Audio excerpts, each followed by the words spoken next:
Oh, absolutely. Yeah, we got to get busy here before we go broke. Yes. Oh, yeah. There was no time to waste.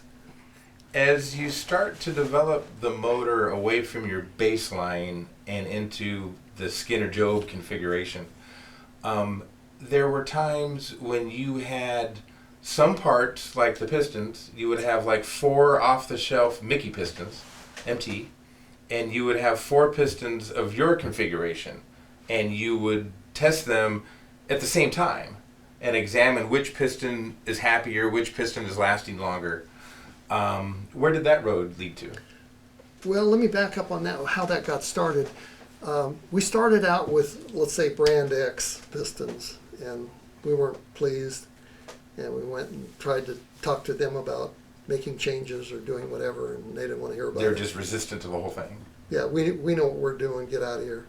And then we tried, let's say, brand Y, and similar story. Oh, no, you guys don't know what you're doing. Oh, okay. And so we had to just suffer along with whatever we could buy, and that was just part of the deal. We can't make pistons. So then Mickey Thompson, he couldn't get anybody to buy his pistons. Especially top fuel guys who sort of are the example that get other people to buy them for their street cars or whatever, right? Or lower class cars. So Mickey came to us and he says, "You guys got to run my pistons." We said, "Nah, I don't think so." And, "Oh, what do you mean?" He says, "Your stuff's, you won't make them right. You got to make them different." No, we know what we're doing. Well, then go away. We don't want to hear about it. Mickey says, "Come on, we got to make a deal." Okay. He says, "Here's the deal. We'll run your pistons, and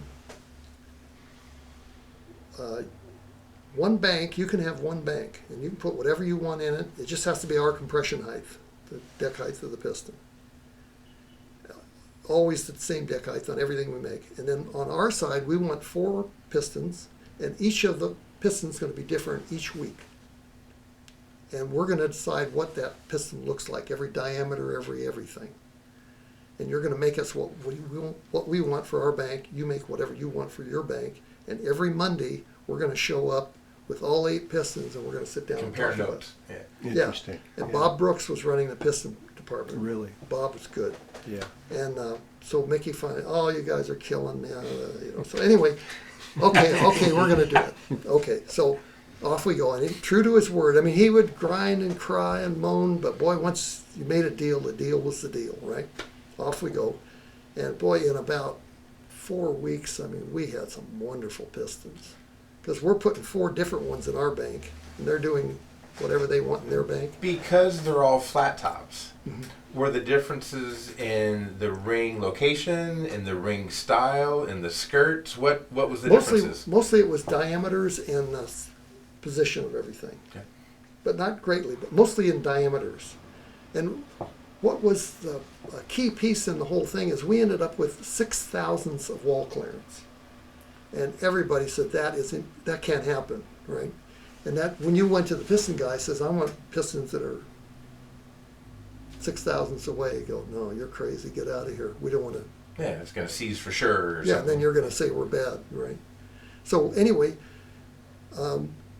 we could have whatever we wanted, so we just kept raising them, and then we're watching everything real close, and you can see how a part runs by the shiny spots, you know. Yeah. And so we ended up with a clearance that we knew would work, but you couldn't get anybody to go for because they were stuck on this 20-some thousandths, right? And so anyway, just in short order, in 2 months we had wonderful pistons. And then pretty soon they were just all the same piston. And then, it got down to where we don't know what else to do. And then you would run all 8 of them for a longer period of time and study them all every week. And then we go, you know what, if we just moved this a little bit or did this. And they were wonderful pistons. What ring package did you settle on? Do you remember? We used those Dykes rings, the L-shaped ring, for the top ring, which we shouldn't. We didn't have enough nerve to go for a non-Dykes ring because we didn't think it would clamp hard enough on the cylinder wall. Mm-hmm. But in hindsight, I mean, nowadays they don't use L-shaped rings in many racing applications. When you when you had all 8 that were the same after this 2-month experimentation, they were all Mickey Thompson pistons. Mm-hmm. Question: it must have been beneficial to his business too. Oh, to, absolutely. To when you came back with these and go, perfect, and to offer them to other. I mean, it helped his advancement of his. Oh, piston absolutely. technology. Yes. Yeah. And I don't know, they didn't end up offering what we had because they didn't have the confidence that people would have as The same success. have their act as Got it. well controlled. Right. So I don't think they ever went down to 6, but they probably went to 10, let's say. I'm not sure. Right. Bob Brooks was around, we could find out. But the fact that you were winning, you know, Yeah. you were consistently performing at a high level Right. And it also, with MT pistons. yes, and I think it also helped the piston company because it made them rethink what they thought they knew. And, you know, we'd sit down and lay them out every Monday and point and talk and this and see this. And, you know, everybody benefited from all of us did. We all did. And it really worked out well. And, of course, Bob went on to run his own, BRC, Brooks Racing Components, and Yeah. AFT, the clutches, and he was a very sharp man. Oh, you bet. Yeah. And he was racing top fuel at the same time. He was the driver. Now, you also had Mickey Thompson rods. Yeah. Did the rods go through the same scrutiny and the same development that the pistons did? Yeah, but somebody else did that. We didn't. But what were the surface touches that the rods got? Oh, I know there was some machining on the big end for better oiling between the rods that you did. Yeah, but that was the deal where we just copied a Bruce Crowder idea. Bruce Crowder figured out that the 2 rods going off to the 2 cylinders are rubbing against each other, and the acceleration brings them back against the surface. And the oil's not getting out to cool the bearing. And so Bruce Crowder would take and mill a little shallow step for oil to get out. Like an exit. Yeah. And so we used, I think, a 3/4 inch end mill with round corners, and then went down about 25 thousandths into each side of the rod to make a little exit for the oil. That really worked good. But it was just us stealing Bruce Crowder's idea, plain and simple. But the Mickey rod was the first aluminum rod that was really good. And I don't know who did the development and figured it all out, but it was really well done. And then Mickey got some really nice bolts made by SPE maybe, or one of the primo bolt companies. You had to pay, you know, a bunch extra for those, but they were nice. So the rod was really well under control, and it had nothing to do with us, other than us modifying it with the Bruce Crowder idea. But Mickey never offered that from his shop, the little oiling idea. No, I don't think so. He never incorporated that. No, nor should he have, probably, because it's sort of, you're handing it to racers, and racers maybe supposed to be creative. I don't know. Maybe not. Or maybe they did offer it. I don't know. But it was real simple, and everybody had seen it. Yeah. It wasn't a secret. Now, moving up to the heads, the blocks would fatigue over time. Would the heads as well? Yes and no. What they would do was, there's the 2 exhaust seats, and the spark plug comes down real close in between them, and they crack from the spark plug hole over through the exhaust valve seat area. So you see this nasty crack that you could put your thumbnail in, and you could just shove it in. Yeah. It looks pretty scary. And But that's static on the bench. yeah, on the bench. Right. And everybody had them. I mean, that crack was on everybody's heads because it got real hot. There was no water right there. And assuming you even ran water, a lot of people didn't run water. And so it would get hot, shove the metal together, and then when it cooled off, it would snap apart, right? Because it would crush it, and then it would pop because it wouldn't stretch, right? And so we would, once in a while, we'd take a set of junkyard heads and make us a fresh, you know, I'd sit down and pour it for a couple of weeks, and would make us a fresh set of heads, and they didn't work any better. Because the crack, as soon as it got hot, it just closed, I guess. So you lived with the crack then, right? Crack didn't, so to speak. Just lived with the crack. Okay. We won't go there, but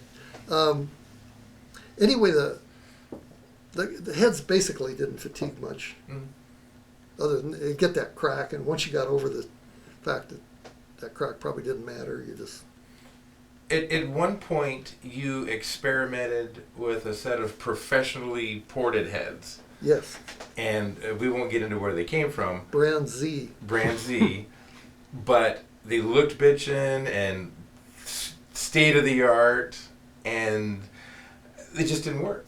Slowed the car down. Slowed the car down. I mean, they worked. They just slowed the car down. Yeah, So we took them back and said thank you and put our junk stuff back on it. right. Picked right back up. Now, the way you knew that the car wasn't running as good with the fancy heads was it Mike telling you this, driving just- the car, or Just just speeds the and time ETs. slips. just the time slips? Time Okay, slips. all right. Mainly the speed would tell you, because speed is directly proportional to power. Where ET can be, how the clutch is and how the driver was feeling that day and which set of tires you had and all that stuff. Early on, you and Skinner had a little bit of false economy, thinking you were saving some money by not forking over the money for the Donovan rockers. Yeah, we did cover this in another segment, Yeah. but yeah, the bottom line Go is we Go thought go with the rockers. we thought we couldn't afford something. When the exhaust rockers would break, it would cost us about $1,500, and that's us doing our own blowers, our own cylinder heads, our own everything we could possibly do. But just money we had to lay out. It cost us $1,500 when we put a blower in orbit, and then we'd have to go beg for another Bailey scoop. And a set of Donovan rockers, I think they were $100 a piece, so it was $800 for a set. And it took us a couple of those $1,500 deals to realize that we really could afford $800. Yeah. And we liked our scoop. Mhm. By that time, we had a distinctive scoop that we liked. Scoop, can we Which show just happens- that, which please? just happens We to be have my a special guest star here today. We want to make sure that Absolutely. The everybody belle of the ball. sees that. This is we had a number of these scoops, and this is the last one that was on the car when we sold it in '66. We unscrewed this and pushed the car out in the alley, and that was the end of it. And it says Bailey on the bottom. Now, Yeah. any stories to that? Oh yeah, Jerry Bailey lived in Santa Monica, and he was enrolled in the pattern making department at Santa Monica City College Technical campus, and which most of the good pattern makers in LA at that time came out of the Santa Monica pattern making program. Anyway, so Jerry was enrolled in that. So at night he'd go to the night classes. He had a day job. And so he made this pattern at Santa Monica City College. And the first one he even cast over there. They had a little test foundry that they could do a sample pouring. And anyway, he made this for us. And we had a series of them because every once in a while we'd put the blower in orbit and then we'd have to get a new one. Yeah. And but we never owned more than one at any one time. And anyway, Jerry would always cough up another one. And it's not clear how many we had, maybe 7 or 8 over a 3-year Wow. period. Maybe. Yeah, amazing. And when we started, we had some kind of a little fiberglass scoop. I don't remember where we got it. I've heard those came from Mickey. I don't know if Mickey resold them or actually manufactured them, but Mickey was supposed to be the connection to get those. Is that right? Yeah. It would have come from a speed shop. And we just bought it and we painted it red and we didn't really like it. Yeah.